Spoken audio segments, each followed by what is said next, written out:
That was awesome stuff, Troy. Awesome stuff. Real fun. What's that? What's that? Welcome to Worcester story. So it was like You're either on the bus or you're off the bus. Welcome aboard episode 38 of Ridin the Bus, the official Iowa Wild podcast. The wheels are rolling on the way. Joey Goldstein, Ben Gislason, and another great gentleman with a great starting letter to his last name in Troy Grosenick. Call it the Triple G podcast today. We could. How about that? We could. Look at us just spinning right now. Well, and we got to get to this one. We got to Ryan O'Rourke last week quickly, but we got to get to this one quickly because I think it's about an hour-long interview, and we could have gone for like 3 with Troy, mainly because you guys have such a rich background together from your time together in Worcester as well as San Jose. Good storyteller, though. Oh, my goodness. He's a good storyteller. We've had other future Wild players on the podcast before, prior to them coming into Des Moines and being with the team. I've never left a podcast with a future Wild player more excited about having him be a part of the team than I have with this one. Mm-hmm. Yeah, he's. I think he's somebody fans are going to love him too. This is a guy who, and we've talked a little bit about it in the past, just some of the accolades that he's won from just being on the ice. He's a phenomenal goaltender, and he's got the numbers and the trophy case to kind of back that up. But this is a guy who's also very dedicated off the ice. He won, similar to what Dakota Mermis had won, the Man of the Year award for the entire league, the Yannick Dupre award. So he's someone who gives back. He's a personable guy. He's Midwest, born and raised, right? He's from Wisconsin, so he's got that Midwest just personable personality, and he's not afraid to just chat with people and chalk it up. So he's someone who I think fans are going to really enjoy having around, and his kids are going to be staples at the games too. So I know his wife Maggie's already reached out to me to put her in touch with Kelsey to get the kids' jerseys and things like that. So I'm excited to have him here. One, because I think he's going to be a huge help for the organization, but two, like this is somebody who is one of my closest friends through just being working in hockey, and I don't say that about a lot of players. I don't have that relationship. No, in fact, I've never heard you say that. Not that there aren't others, but I've never heard you say that before. He's somebody who's been like a true friend off the ice, which is just doesn't. I've had other guys, but they're guys who now they play overseas or they're from different countries. He's really one of the only ones, so it's kind of cool. And I've obviously stayed in touch with him throughout his career, so I'm excited to have him here. And I've said this before. One of the things that I said about Zane McIntyre when he was here was Zane was one of the most consistent AHL goalies over the last decade. And I said one of because to me, Troy Grosenick was the most consistent goaltender, most successful, if you want to call it that. And there might be a few people that would argue that point with me. But when you look at guys that have spent the majority of their career in the AHL, and he had some NHL, had a shutout in his debut. We didn't even get to it. Yeah. But so he's had NHL experience, a thimble of it. But he is the guy to me that has been the most consistent, steady, winning goaltending presence in the last decade of the AHL. And not only in the last decade, and we're not looking at it in the first 5 years of that decade, but look at his last 2 seasons, and even not that long ago when you guys were together in San Jose, this guy's been to the Western Conference Final 3 times. Mm-hmm. So he's a highly successful goalie and a great person. I'm not quite sure which I'm more excited about having. Even though he's 34, he this past season was one of his best years, and he was. Well, I think it was Askarov who was hurt, I think, for part of that playoff run. So he was the guy. They kept leaning on Grosenick, and they brought him back to a Western Conference Final in Milwaukee. So we'll let Troy talk more about himself. He can share a lot more about him than we can, but you're going to enjoy this interview. It's a great one. Before we get there, your coined term of AHL wrap around. Not a ton to get to, but we did want to touch on a couple of players from last season that will be playing elsewhere in the American League and potentially National League this season in Cale Kessie and Jake Lucchini, who we thank them for their time and their service. I know you and I enjoyed both of those guys wonderfully off the ice, but also on the ice too. Where are they headed? Yeah, so it's kind of just a slower kind of time, but we also know Wild fans want to know where guys who were here last year are going to end up. So I'll start with Cale. Cale signed a deal to play in Syracuse with the Crunch. So obviously having him around here as a community piece was great. I've talked to him a little bit over the summer. He's really excited about going up there, and I know some of the people in Syracuse are excited to have him as well. So best of luck to Kale with the Crunch. And then Jake Lucchini signed with Nashville. I think it's a two-way deal, so someone we might see playing with the Admirals. I also hope not, because he's a very good player. Let Minnesota deal with him. Yeah, I hope. But I mean, obviously, we hope that he finds a spot in Nashville. Who, by the way, what a offseason they had. So that's going to be a force to be reckoned with for sure. So those are really the two big ones that come to mind. There's still a handful of guys who haven't signed yet who we'll keep eyes on, and if we know anything, we will update you. But that's kind of the quick wrap around the league. Not a whole else happening in the AHL world right now. It's kind of still that slow, real period, at least as it relates to us or big major news. But that's kind of the big thing. But we do have hockey ops news to talk about. Big news. Big news, and I'll let you take it away. Yeah, this was announced on Friday. This is coming out Tuesday, but the Iowa Heartlanders, Iowa Wild, Minnesota Wild, extending their affiliation agreement through 2027, which selfishly, personally, even if it wasn't a great partnership, which it is, I'm grateful because my predecessor had to get guys out of Allen, Texas whenever someone was called up. Tough. I love Coralville. It's a nice little car service over a little under an hour and a half. But as a whole and as an organization, what a great partner the Heartlanders have been. And they're chipping away at building success on the ice over there. I know Derek Damon, their head coach and general manager, he's around for a lot of our camps, and he comes around for postseason depending on where they're at, if we're in and they're not, and doing a wonderful job over there. So excited to have them back on board for up until the 2027 year now, and looking forward to seeing them continue to commit to what we've committed to since our inception, and that's growing the game of hockey in Iowa, and they're doing a great job of that east of us. Yeah, and as we talk about the Heartlanders, also news that has come out in kind of relation to that, our preseason schedule is out there for everybody to see and hear. So we've got October 2nd, which is a Tuesday, right? Yes. I believe it's a Tuesday night. We're going to be in Rockford, or I wouldn't even say Tuesday night. Is it a Tuesday? I think it might be a Wednesday. It's October 2nd. I do know it's a with Wednesday. certainty it's October 2nd. It's a Wednesday, October 2nd. It's a Wednesday. There we go. It's actually going to be a 10:30 a.m. game, so I think they're treating this as like probably a school day type game. Way to get people to come out for preseason. I don't mind it, right? Like for preseason, it's not always a great draw typically, so why not? Not great for us. Different. Means you guys have to go out the night before, which is just shrinking our day to shoot media day, but we'll deal with that later. But yeah, 10:30 a.m. In Rockford, so if you want to catch it out there, you're more than welcome to. However, we would highly recommend that you go out to Coralville the next night, the 3rd at 7 p.m., and go watch us play our second preseason game against Rockford at Extreme Arena. That's really going to be your first chance to catch the Wild in action before the regular season starts. So go on out there. I know we're planning some big things out there in Coralville with Wild on Wheels to lead up to it. But they do a tremendous job out there. We've played preseason games out there before. It's a great venue to be at. Fabulous it's venue. Loud. It gets really loud in there too. So yeah, go in and check those out. Tickets.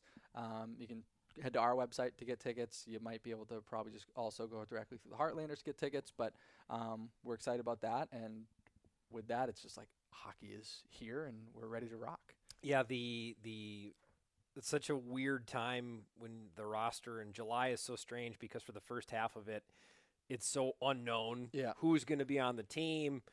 Where are you going to play? What's preseason look like? All these things. And now by the end of it, it's all locked in. It's all right in front of us now, and it makes the season, as we've talked about, feel very real, which it is, and that's exciting. And as always, you start to twiddle your thumbs a little bit, and you're like, all right, ready to start moving towards the season, ready to get back into it. Not quite ready yet, so I have a little more off-season I want to enjoy. But once we get past Labor Day, that's when it's like, it's on. There. It is on. And that's when I tell family and friends, if you want to schedule any kind of a weekend or come down and see us or invite us anywhere, you better do it before Labor Day because after that, it's pretty tricky. It's pretty much over. As is this introduction. Let's get to Troy Grosenick. We'll talk more about him after the interview, but a really, really great chat, and one that I just got to sit back and watch you guys chat, and it was really, really fun to watch. So, without any further ado, send it to Troy Grosenick.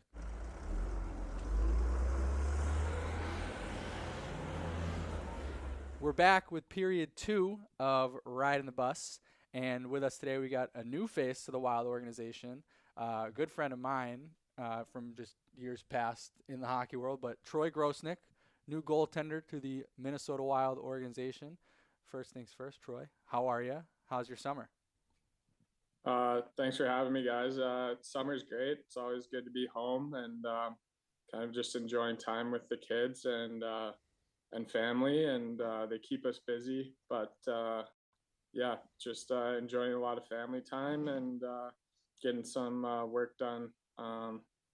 Most mornings, and then afternoon is time with the kids. We'll get into some of the on-ice stuff that you're doing over the summer in a little bit, but first things first, we always kick it off this way, and I got to make sure I get to it because when Ben misses it, I give him a hard time. But Yes. the Riding the Bus podcast, we want people to feel like they're sitting down next to you on a bus ride. The AHL is a big bus league, so if you can think of a good bus story that comes to mind from your time playing in the AHL, if there's a bus story from when you were at Union, anything that kind of comes to mind, what jumps out to you? Yeah, I got a few, like, kind of keep the PG ones on the podcast, but Thank you. if I'm on the bus, I'm playing cards almost guaranteed with the boys in the back. And then but as far as stories, there's a few that pop to mind, like one from the American League when we were in San Jose.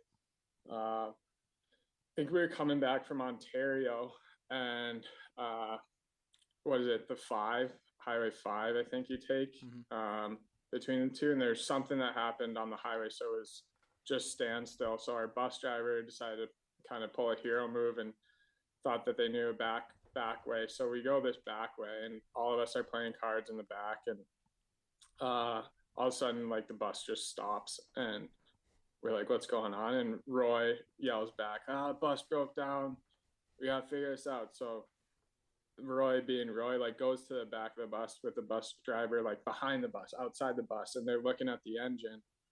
And the bus driver, like, didn't know, like, anything about engines or anything like that. And I mean, I think Roy knew a little bit, but we would probably stop there for like half an hour just on the side of the road. And then Roy comes on and he's like, hey, does anybody know anything about engines? This guy's got to find the carburetor.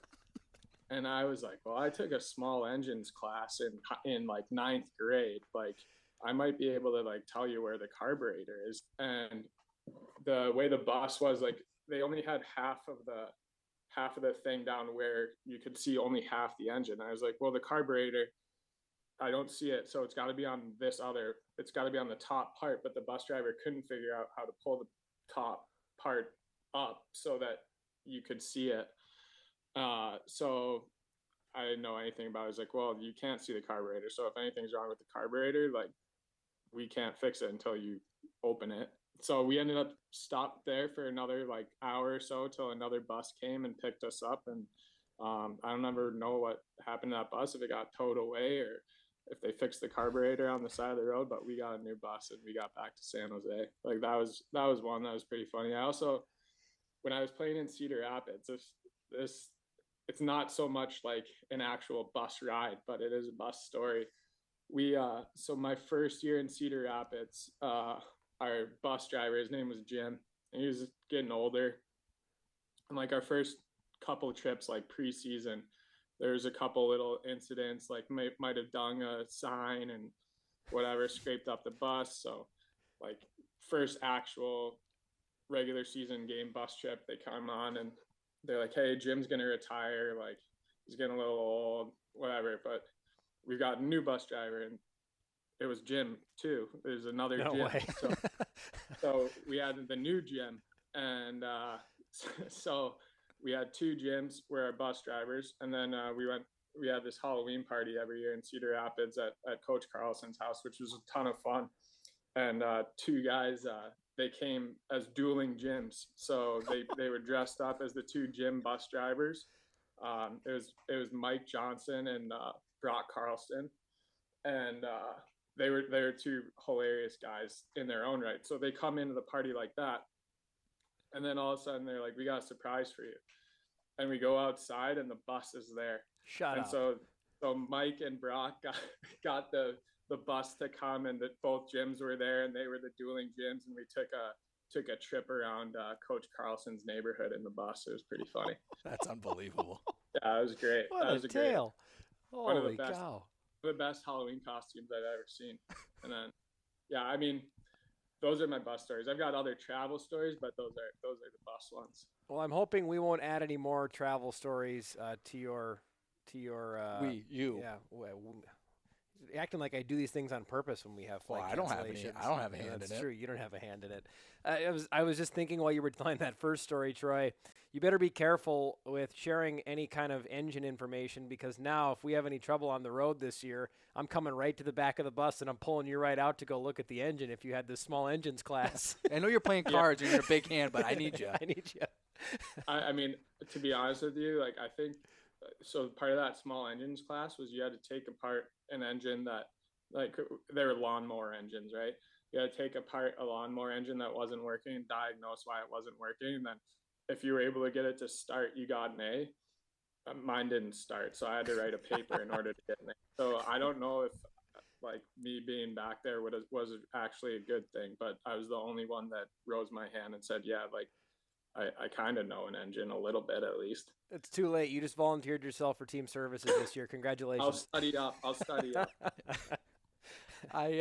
So I remember back, must have been 2 years ago now. I was back home. I was in Boston I think I was visiting family. And I went to the Wild game against Boston where Matt Boldy, Marco Rossi made their NHL debut. And as I'm on my way out, I ran into you on the way out of the arena. We caught up for a little bit, and then we left. And I remember looking at my brother saying, like, it'd be so awesome if we were able to cross paths again.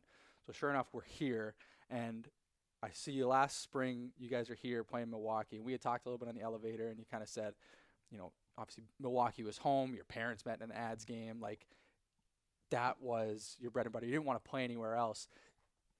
What kind of changed with it this year where it was like, was it maybe there was more left in the tank and it was just kind of going in different directions and this opportunity presented itself? Like, what kind of was the thought process there?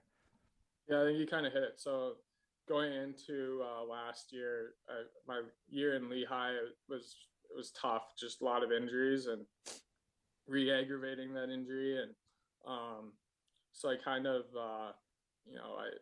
I didn't really know how my body would react for a full season. And I put in all the time to rehab it over the summer and everything like that, and everything was feeling good. And then that was my groin. And then in August, I actually tore my meniscus.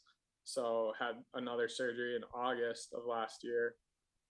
And like, I'd already signed with the Preds, and I was excited to be going back to Milwaukee. Obviously it's my hometown, and I owe a lot to that city and to the people there. But it was one of those things where things kind of worked out.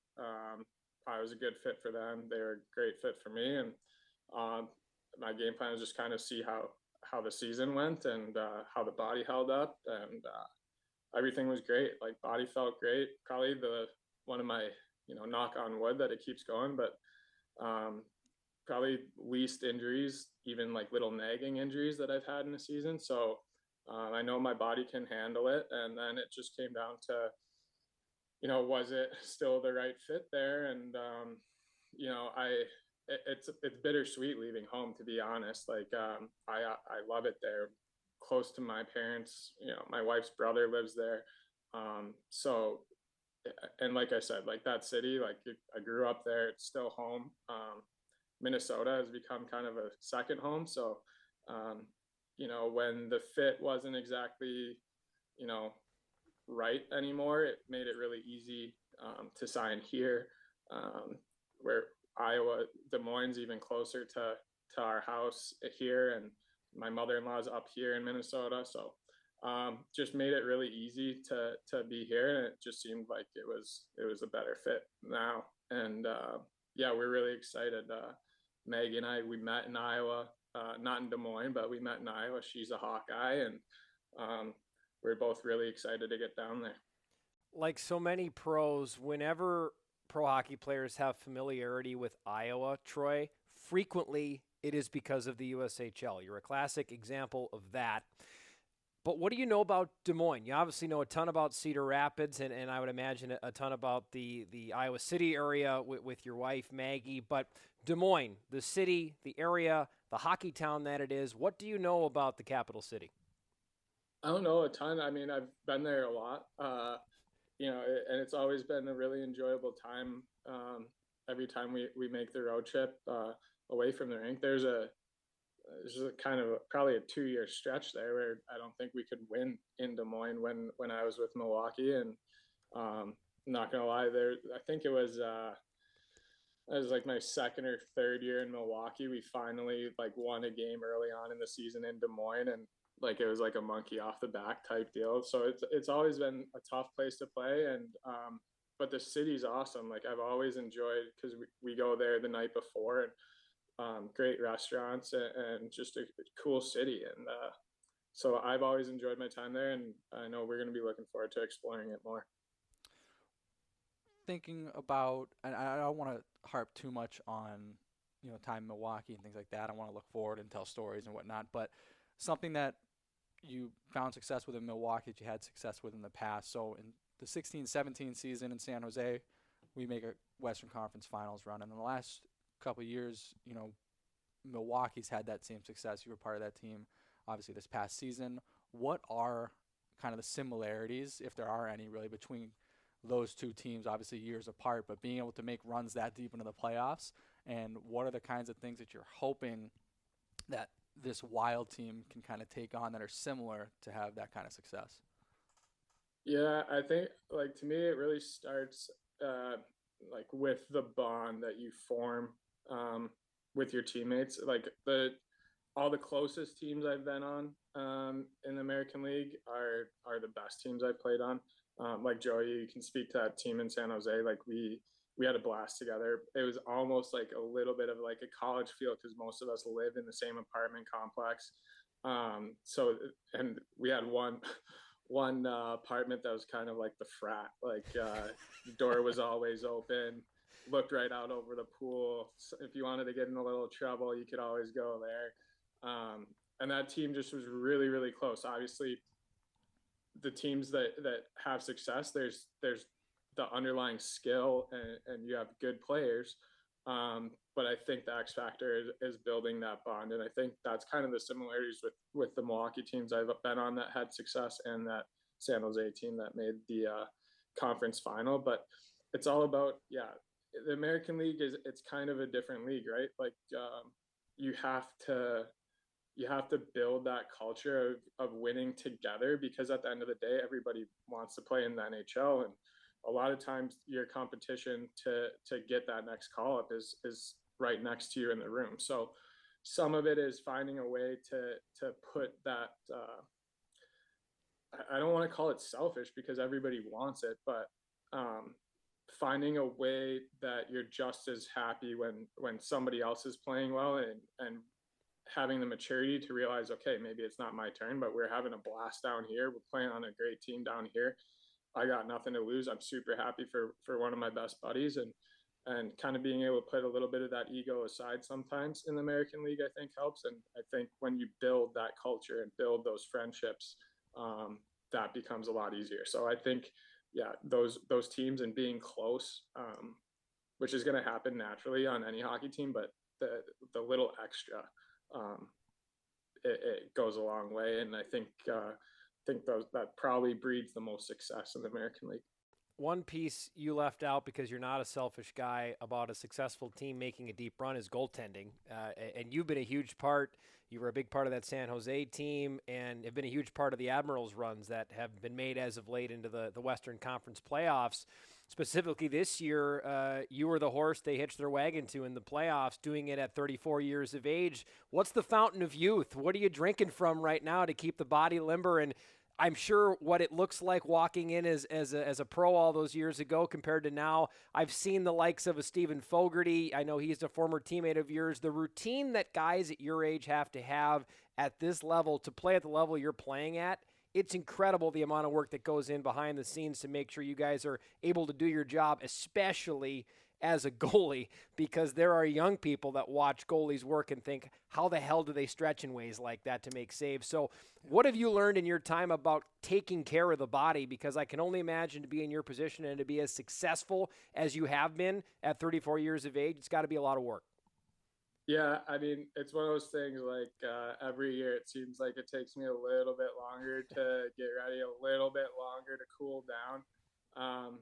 I was kind of like when I came into the league, like I'm gonna be honest, like I didn't need to do much to feel like to be ready. Like I was loose and limber, and as the years wear on, it takes a little bit more time to feel that loose and limber. And I think honestly, the fountain of youth is good athletic trainers and good physical therapists. Like and just learning from them and strength coaches I've had along the way. I've picked up little things, not only in just like rehabbing things, but kind of prehab stuff. And one of the best things that ever happened to me actually was when I was still in San Jose. Nabby actually hooked me up with a guy named Adam Francilia, who's a trainer in British Columbia, and he kind of changed a lot of my like the way I move, and really try to focus on some biomechanical things, and really working on a lot of more core strength and pelvic strength. And I probably did that. I think I started doing that probably like my 4th year pro. And I think that's changed a lot. Like it just took a lot of stress off a lot of joints, and a lot of the things that Adam taught me are things that I still implement to this day. But there's no magic pill, that's for sure. Like you got to work at it. And I think as far as that's the body side of it, and then I think the attitude side of it is like at heart I'm still a kid. Like I still just want to have fun, and it's kind of fun having kids that are starting to get to the age where they want to play video games, they want to play outside, all that stuff, because I'm like, that's all stuff I want to do too. So Beckett and I are playing wiffle ball in the front yard, or street hockey, or we just got college football, the video game, and so Beckett's trying to learn that. He's 6, so it's a little complicated for him, but he's gonna beat me. You mean he's not reading cover 2 coverages and no, not yet. Well, it's funny because I was like, the big thing, right, is he was in kindergarten last year, so it's all learning to read, right? And he's like, he's like, Dad, come play video games with me. Like I can't set it up myself. And I was like, well, like if you learn to read, like you'll be able to read all those words, and then you can set up the video games yourself. And so now he's all in on trying to read books. Parenting hacks. Yeah, exactly. I love it. Exactly. It's a perfect segue into the question we wanted to get to. Troy, a part of being a goalie of your ilk is not only succeeding and stopping pucks so wonderfully, which you've done for the entirety of your career and are still doing, but you did it with Yaroslav Askarov, a highly touted, high-caliber, future potential NHL star goaltender with Nashville. The scene will likely be very similar with Iowa. There's the potential that Jesper Wallstedt will likely still be a part of the Iowa Wild this season for some portion of the season, where you're going to be here to stop pucks, but you're also here to help coach the future. What did you learn about being in that role with Yaroslav Askarov, and how do you think you'll use what you learned there if you get the chance to do that with another really highly touted goalie in Wallstedt? Yeah, I mean, obviously when you look at our ages, it's like the mentor-mentee role. I tend not to look at it that way. Like at the end of the day, your goalie partner is the only other guy on the team that really knows what you're going through. So it's all about just developing a friendship. And I've been really lucky over the years that most of my goalie partners have become really good friends of mine, and guys that I still talk to this day. So it's one of those things where it kind of happens naturally, that friendship, and hopefully extending that away from the ice. But there's just as much stuff that I can learn from those young guys that they can learn from me. And a lot of times, like, I'm just gonna kind of lead by example, and like Asky would kind of like ask me, hey, what are you doing, what's that for, that type of stuff, and I might ask him the same thing. But like my body doesn't move like Asky's does, but I don't know if anyone's body moves like his body moves. It's crazy. But yeah, so like you can still learn from each other, and hopefully I can teach him a few tips and tricks, and hopefully he can keep me young. It probably doesn't feel like that long ago when you were the young guy, and you bring up Evgeny Nabokov, a name I haven't heard in so long, who I loved watching with the San Jose Sharks back when they had their shiny teal jerseys. And is there a bit of advice or something you learned from one of those older goalies when you were younger that you thought was crazy at the time, but now that maybe you're experiencing it, you're going, oh yeah, that made sense of what this guy was talking about all those years ago? I don't know. Like, I feel like I've actually, well, like when I came into the American League, my goalie partner is Harry Sateri, and I think we're the same age. I think we're both 89s. So I came in like I came in older just because of the college route, and so I still did learn little things like about being a pro. The one thing that I would say I'll never forget. So Jeremy Welsh played with me at Union, and he left the year before I did. And when he came back, he said, when you sign pro, you got to be sure like you find something other than hockey when you're away from the rink, because like in college you're just baked into it, and you got to go to class, you got a lot of stuff to do, right? Well, in pro hockey, like you leave the rink, like you got half a day to do whatever you want, and if you're just sitting at home and stewing about hockey when it's not going well, like that's not great. And I remember, my first like year was pretty easy because I had some roommates. My second year, Maggie had come with me, but then like my worst year pro was my third year, and I just remember like at a certain point, like I was like, I'm doing exactly what Welshie told me not to do. Like I'm so mad at how I'm playing that's all I think about. So it makes me so like I don't want to do anything.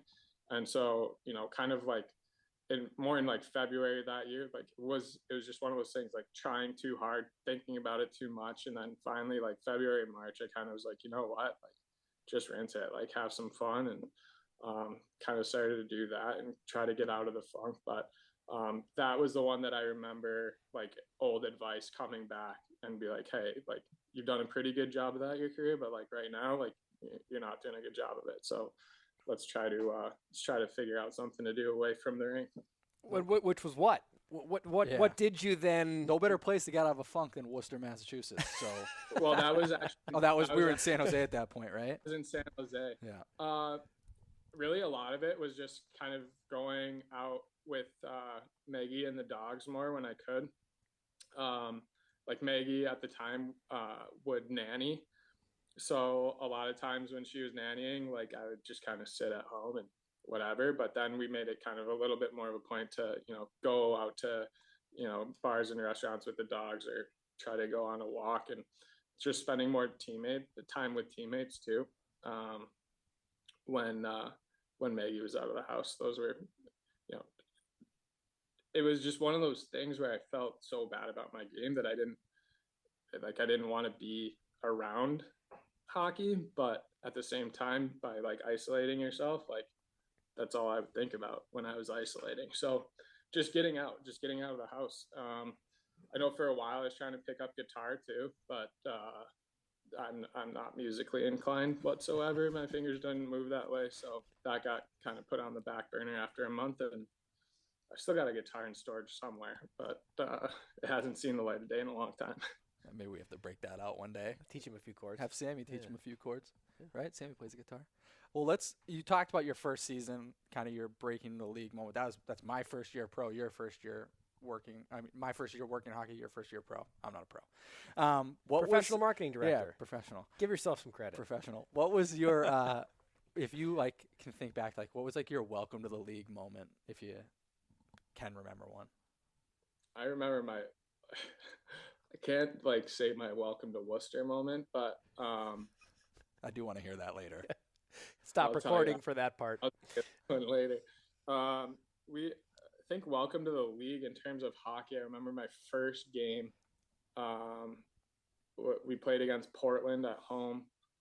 I don't know if we'd won yet, and I don't know how long into the season it was, but I remember I had like a 2-on-0. It was like Andy Mealy and somebody else 2-on-0 like in the game, and like they scored, and I was like, "Are you kidding me? Like I just took a 2-on-0 like in the pro hockey." And I think they actually got another like kind of 2-on-0, 2-on-1 later in the game that I actually stopped. And then, but we ended up winning, and I think it was our first win, and it was just a blast. And but yeah, that was kind of like, if there's one like moment, it was like 2-on-0. I forget who it was. It was another like bigger name in the American League at the time, but yeah, those two guys coming down on me 2-on-0. I was like, oh, here we go. That was probably my welcome to the American League moment.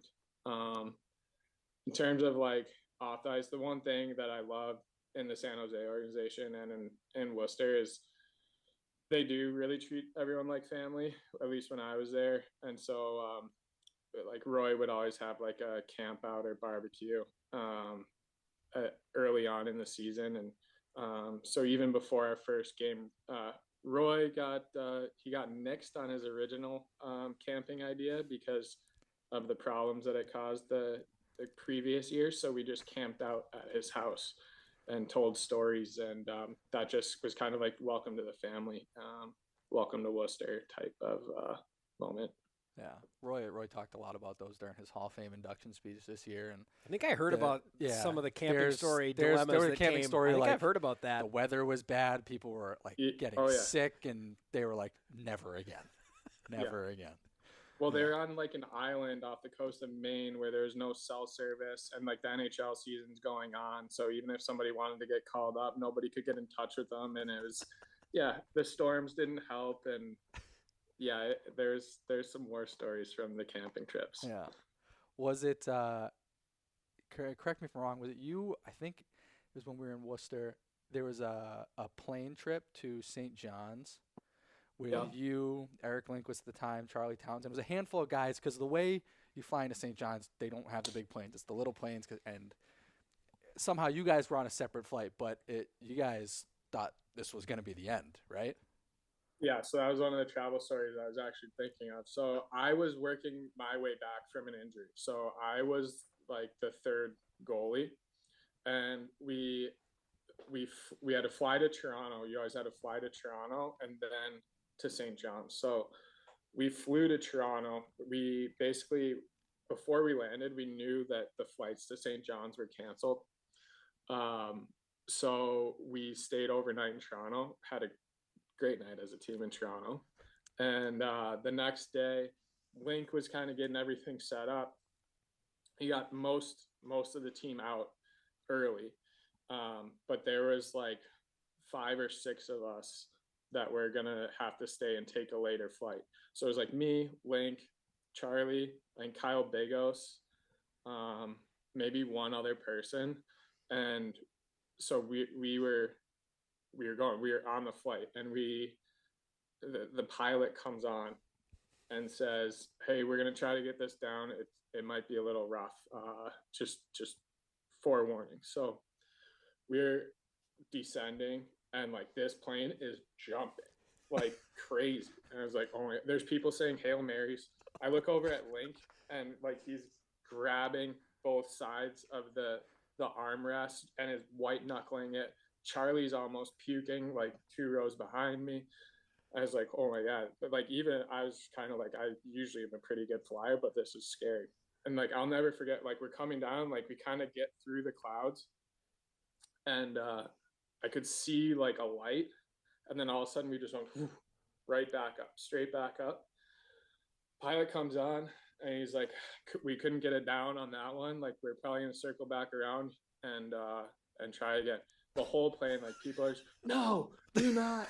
What do you want to do? Like we're up in the air. It's not like we could be up here forever. So he like circled around and then came back on, and he was like, the weather's getting like even worse, so we're gonna go to Halifax instead. So we went to Halifax, landed much smoother, then flew out early the next morning to St. John's from Halifax. The 5 of us, we got to the rink like I want to say around noon, like guys were just finishing up at morning skate, but then seeing all those guys, their sticks didn't make it for morning skate, so they're all their gear did, but the sticks didn't. So they played like soccer on the ice for morning skate.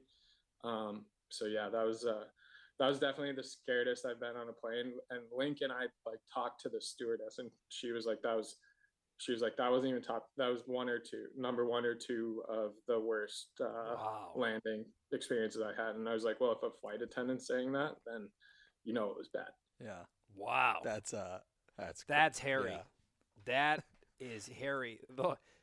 The light portion is the great part of that tale. You're like, am I It's like, dead? oh, we're there. Like, did I die? Nope. Is this it? Like, Yeah. is this the light? Don't go towards the light. Bail away from I it. like My everybody's gosh. reactions. No, don't land. That's good. I've heard that story a bunch of times, including the sticks not arriving and the guys just having to make do for morning skate.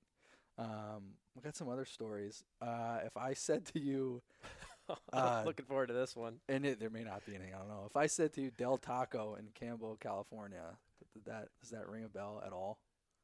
Was it? It's not Del Taco. It's something else.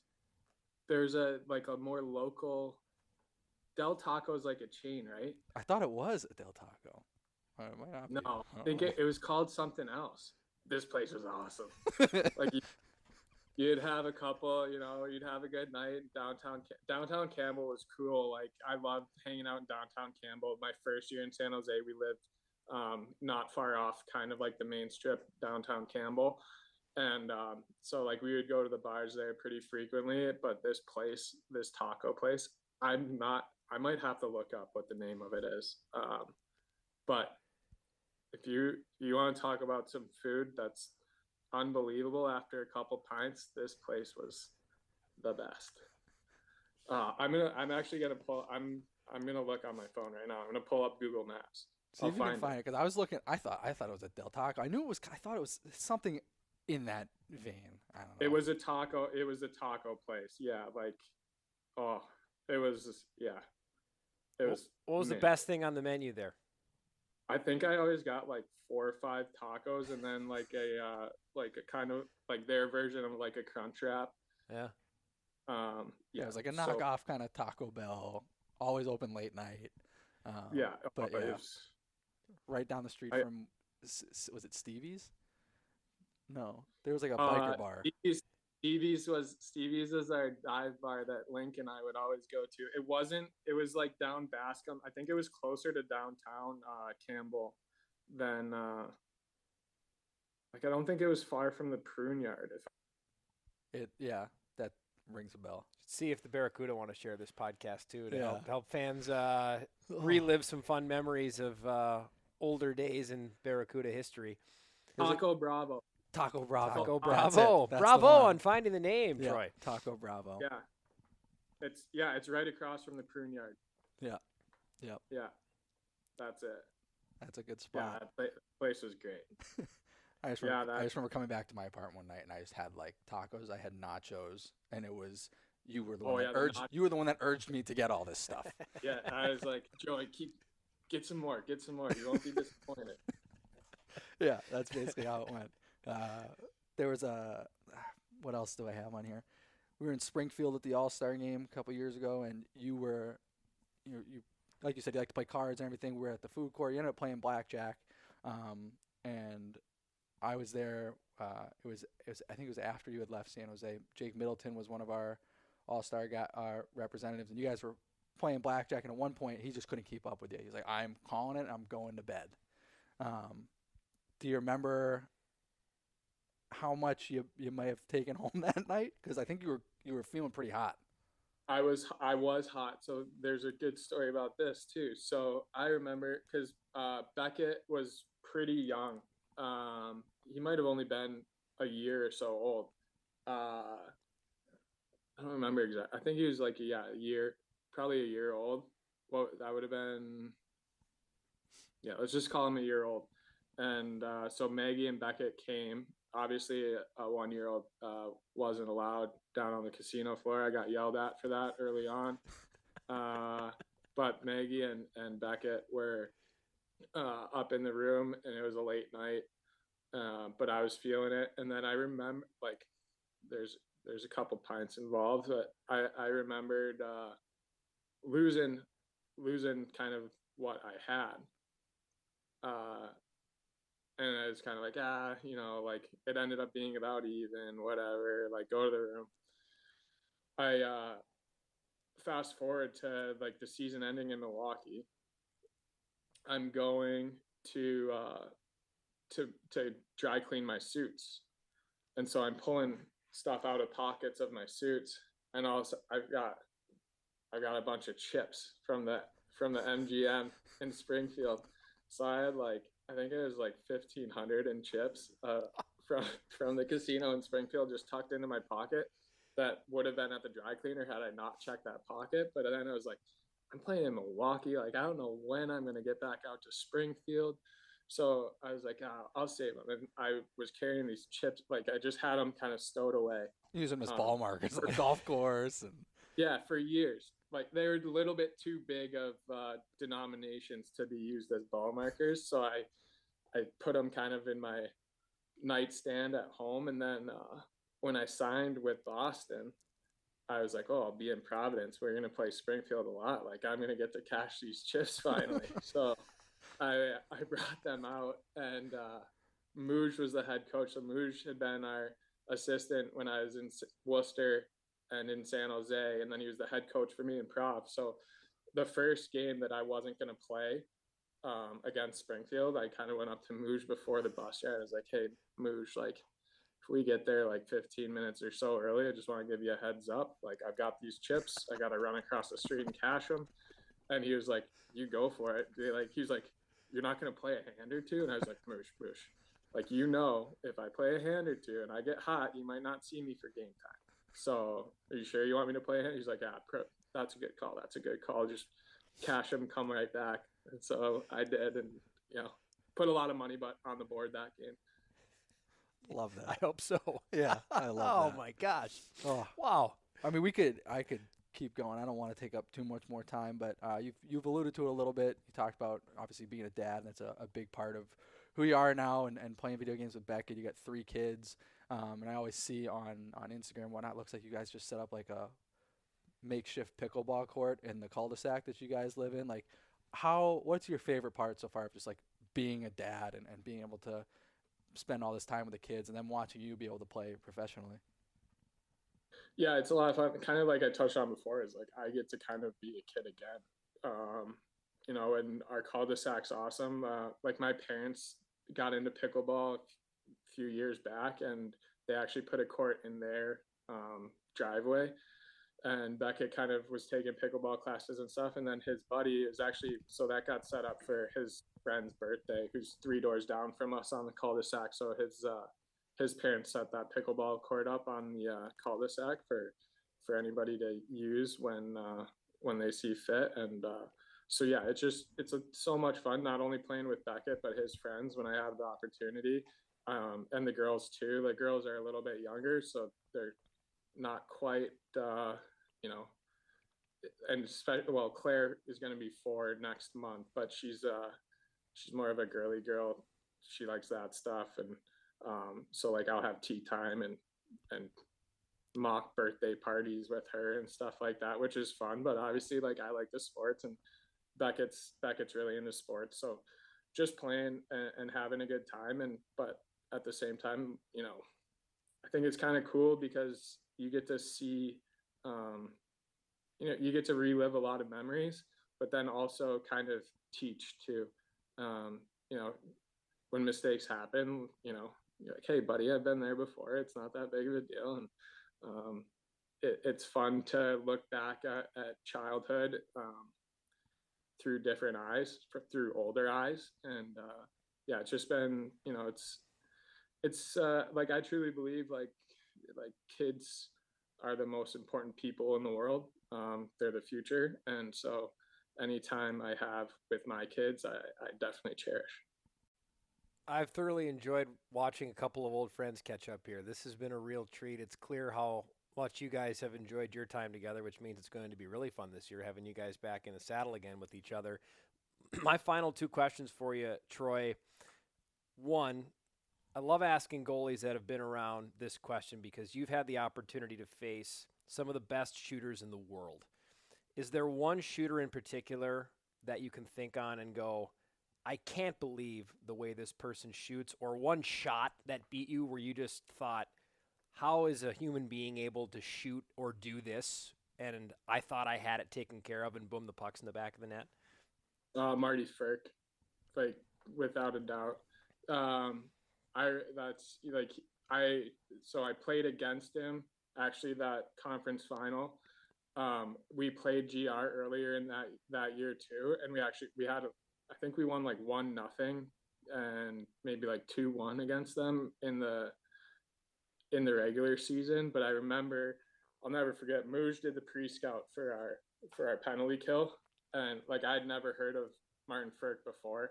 And Mooj pulled me aside, like obviously he goes through the PK, says this guy's got a bomb, and he pulled me aside after the full PK meeting. He's like, when I say this guy's got a bomb, like he has a bomb, and he was the only guy that Mooj ever did that.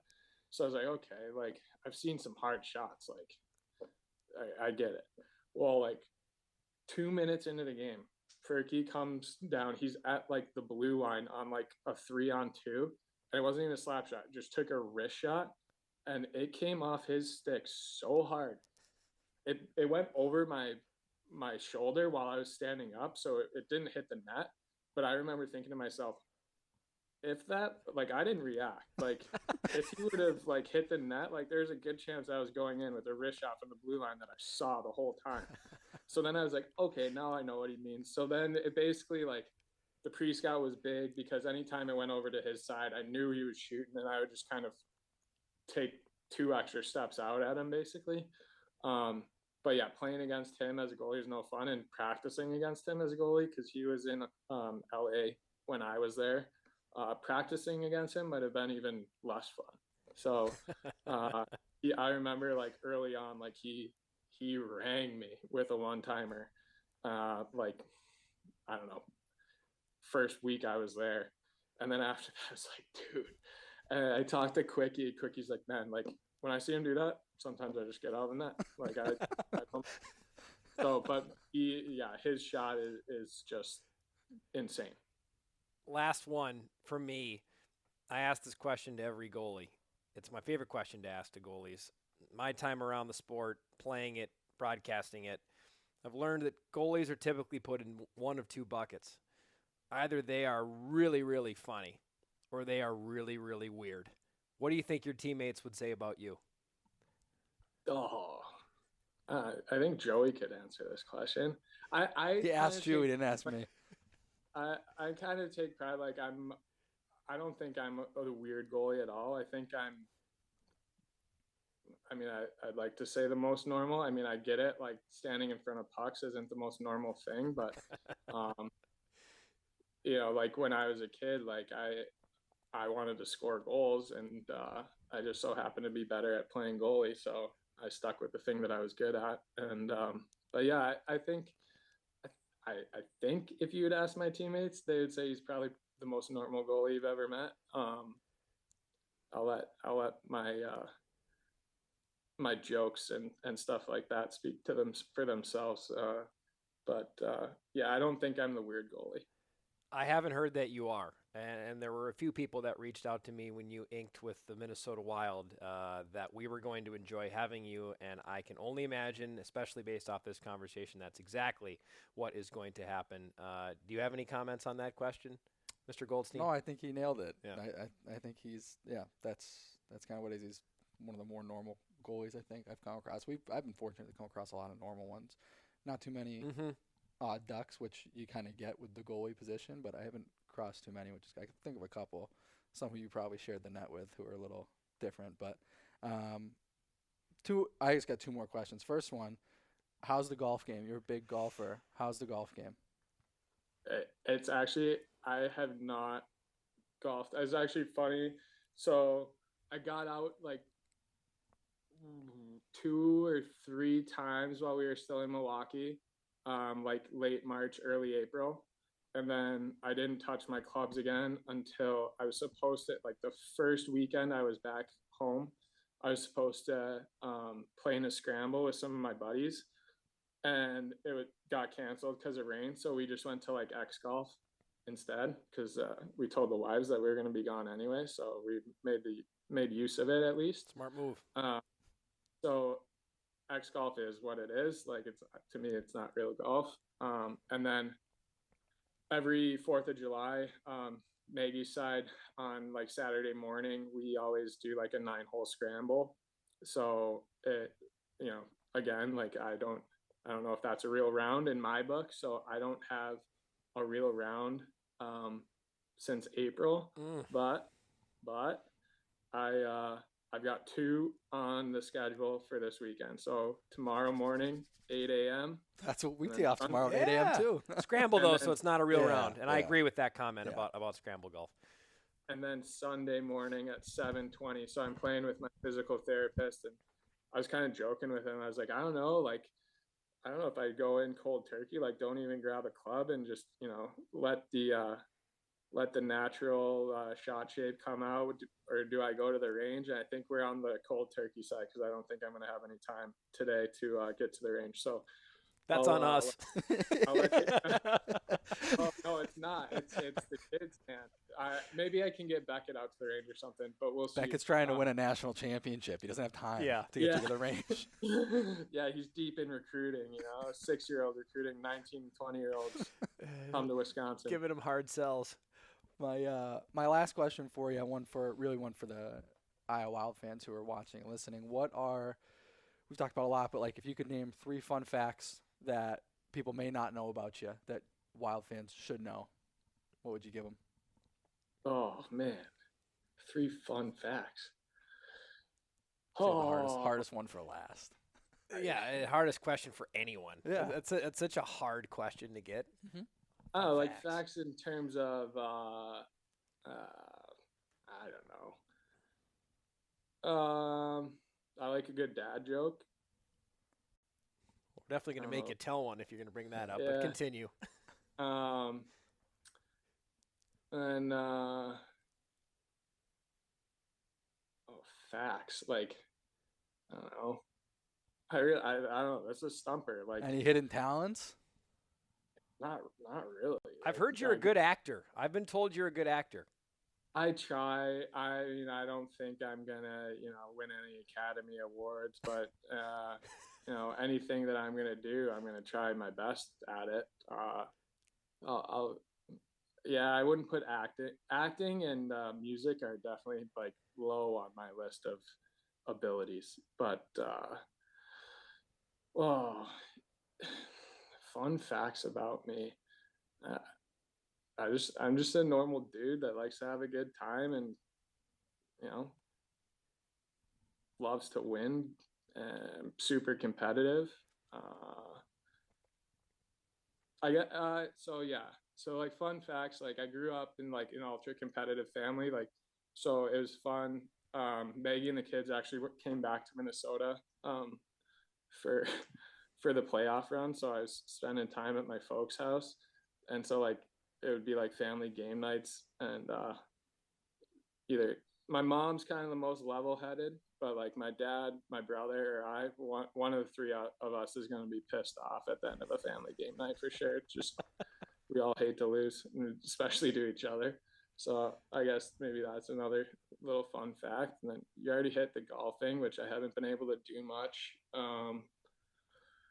But yeah, like hockey, golf, and family time, those are kind of like my my big things. I mean, but I guess, yeah, that's it. Sounds like simple my kind of guy. That's That sounds good. like my kind of guy. Yeah. That's good. I've gotten hit in the head with too many pucks for you to make me come up with something like that on the spot. Yeah, I apologize. That's my fault. Ben did text me earlier, and Okay. Ben was like, "We should send our questions to people earlier." The and fact give that them we a haven't done heads this up." yet is kind of crazy, Yeah. actually. We literally just come up with all these questions, and we never share them with No, anyone. And we're just like, no. yeah, come up with that Except on the bus, spot. except the bus story question. That's the only one we Yeah. give anybody. And any we kind of give them notice. about 30 seconds Yeah. advance notice. Yeah. No.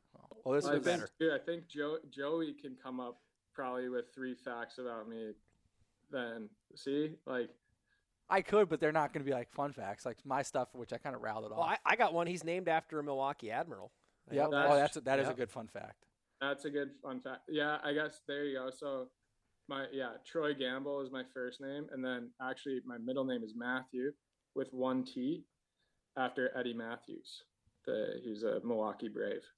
So my dad was a big baseball guy. He umpired kind of like town ball, I guess you would call it. Like went to umpire school and stuff. So there you go. You jotted something in my head. Big baseball guy. Like I was like I loved playing baseball growing up, and I'd say probably like up until like middle of high school or so, like I was probably a better baseball player than hockey player.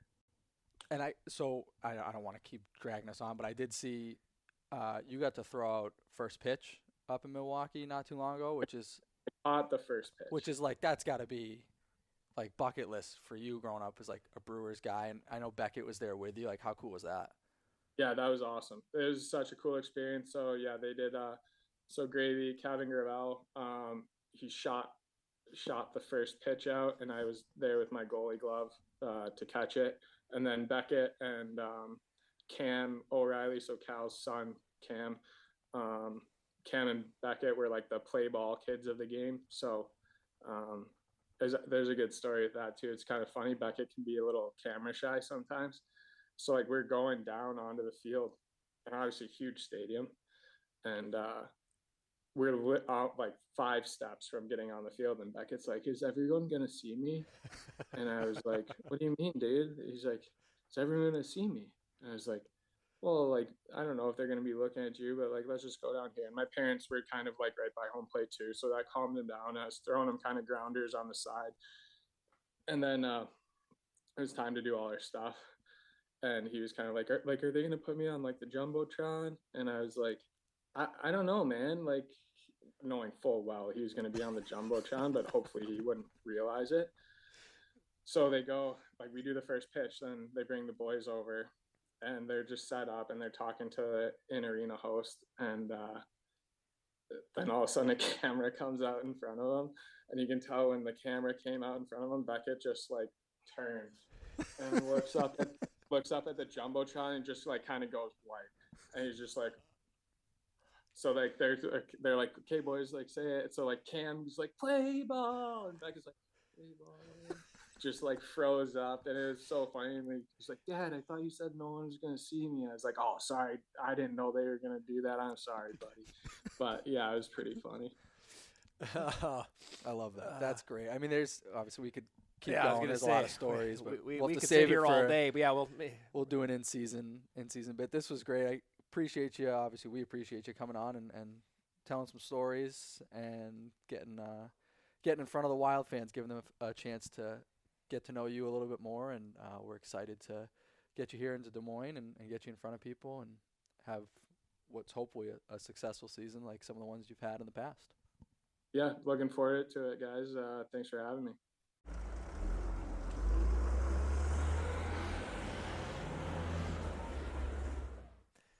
Troy Grosenick, we had to usher him off the Zoom call there. Yeah. Which I love. He's like, oh, I might go to the range, but I don't know with the family. He was like, I got to get out of here, but like, I kind of don't want to get out. I could hang out. Well, he told us, I think it was 3 more stories after we officially ended it.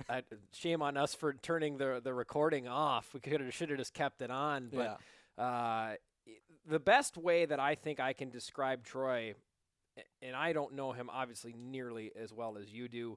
I know he spent a year with my co-captain my senior year of high school out at Union, and then my where they had a lot of success. They did, and my co-captain was only there. Tyson Fulton's his name. He was only there for a year, and then he ended up coming back to Minnesota. But and him and Troy hit it off very, very early there. But so I've heard from a lot of people about Troy, yourself included, how terrific he is, and got to see it firsthand. I had the opportunity to interview him on a podcast that I helped with the USHL. It was through the league office.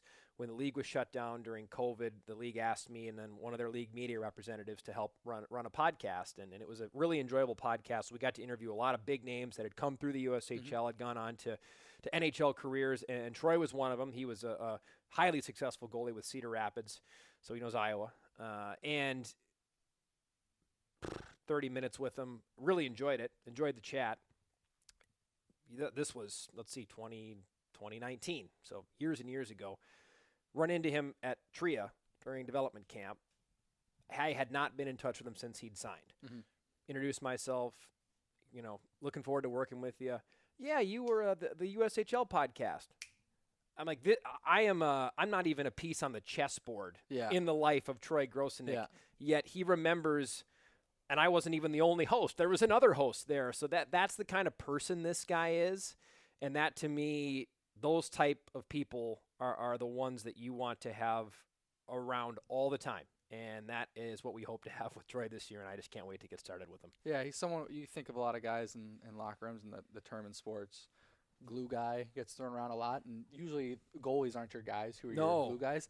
Troy's a glue guy. It's like super glue, it seems. He tries to bring everybody together and wants to have it be a tight-knit group, and he's someone who's a driving force behind that. Obviously, got a really good memory remembering things like podcasts, but the guy just rattles off stories nonstop. So there's some good ones. My apologies, Taco Bravo, for not getting their name right. But yeah, we had there's some good ones, and a lot we didn't get to, so hopefully we'll get him on again at some point during the year in person, and just do a segment, recurring segment, story time with Troy. Story time with Troy. Just put him in front of a camera and have him tell a story. Yeah. Third period here, presented by the Wildwear Shop, wildwear.com, the official online store of your Iowa Wild. With the largest selection of Iowa Wild fan gear, one-of-a-kind apparel, and exclusive specialty merchandise, there's always something new at wildwear.com. Don't miss out. Head to the website now. Start shopping. No bus line today. We went long with Troy. How could we after last week's doozy of a question? I did get a message from my dad. He goes, he asked about the question that Johnny in the East Village presented to us. So, yeah, I'm sure we'll hear from Johnny again. He's the only recurring voicemail leaver. I don't know. He's the only one who's left voicemails more than once. So, I'm sure we'll hear from him again. The only real things to get to before we wrap up, Wild on Wheels events. As you're listening to this, the event at Brenton will have already happened. So we're recording this before the event. We got some really cool things planned for it, so we're really excited. But the next one coming up is going to be in Pella. Again, this is Wild on Wheels presented by Quickstar. But we're going to be in Pella. There's going to be food trucks. There's going to be music. We'll have street hockey. We will have Crash there. We'll have a table with giveaways. I think Pella's doing some sort of a petting zoo. I'm pushing for, cool, exotic animals. I don't know if we're going to get them. I'm trying. Nothing screams cool exotic animals like the state of Iowa. Well, there's zoos, so just I don't know where they're going to bring out an exotic animal to a petting zoo. You want animals you can pet. You could pet if they have those a little baby alligator, you could pet an alligator. You want to pet an alligator? That'd be cool. I don't know. Abby doesn't seem too interested. Maybe. I don't know. I don't know what they're going to have. This sounds like Jackie Moon, will wrestle a bear. Let's get an alligator here at Wells Fargo Arena, and Joey Goldstein, will wrestle an alligator. Yeah. Let's do it. I don't know. Let's do it. But anyways, Pella's going to have petting zoo, and there's going to be food trucks and music and all kinds of lawn games and different activities. So that's going to be really fun. That'll be August 22nd at Central College.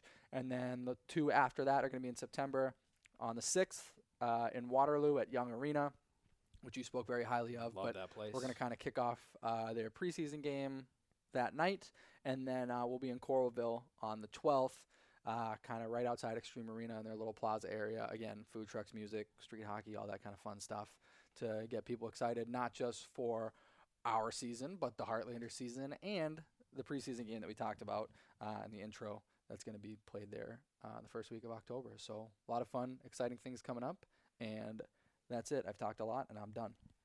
You ready for tomorrow morning for our charity golf outing? You Yep. prepared? Yep, we're playing in the ALS. I think it's the Michael Myers Memorial Golf Tournament. So we're playing in that. Our little Iowa Wild group should be a lot of fun. My first time getting on the links with you this year. That's right. We haven't played yet. So Still I'm haven't excited caddied for about me. that. That's Nope. been the longest running bet punishment that we haven't fulfilled yet. Thank you. I appreciate you not putting this into play for tomorrow. That's great. By the way, you can't play. Yeah. By the way, you can't play. You got to carry my bag though. So no, that'll be fun. That's always a fun tournament. It's a huge. I mean, obviously the ALS Association are tremendous partners of ours. Yes. And we last year with the blackout ALS jerseys, this year with some of the things we have planned, hopefully another really successful night is something that we're looking forward to, and they've just been so great to work with. So it's so easy for them when they ask if we want to participate in something like this. It's so easy to say yes. So we're excited about it, looking forward to it. Promo schedule coming to a computer screen 8.5 by 11 printout website near you. So What a description that was. be on the lookout because that'll be here very soon. Good.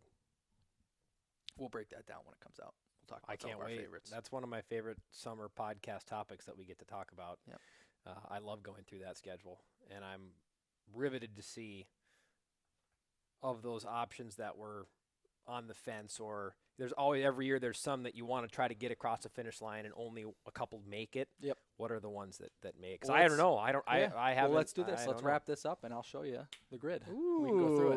Okay, all right. A little sneak peek. We're looking forward to giving you a full peek at some point. A big thank you to Troy Grosenick for giving us tons of time. Cannot wait to get to do it in person with Troy sooner than later here, as well as a big thank you to Abby Kimball for editing the video portion of this podcast, and Jeremy Core with Executive Podcast Solutions. And a great job on the interview today, too, by the way. I always hog the microphone a lot of the times on these interviews. It was really fun to just sit back, kick my feet up, and watch you take part in it. So it was an easy one to prepare for. It was so. terrific. Yeah, not a lot of homework needed. No. It was just rack your The brain, homework sit was back like, and God, think. what stories can I remember? Yeah. So. Yeah, knock the cobwebs out a little bit and Yeah. find some I stories. got a bad memory, so good But for Troy for remembering a lot. Well of that done. stuff. He has an excuse with the hockey pucks in the head. What's your excuse? There's just not a lot up there. So that's it. Well, kudos to you, and thank you to you for another great episode. This has been episode 38 of Ridin the Bus, the official Iowa Wild podcast. Thanks as well to all of you for tuning in, our faithful listeners. I'm Ben Gislason saying thanks, and as always, 2 honks for the win.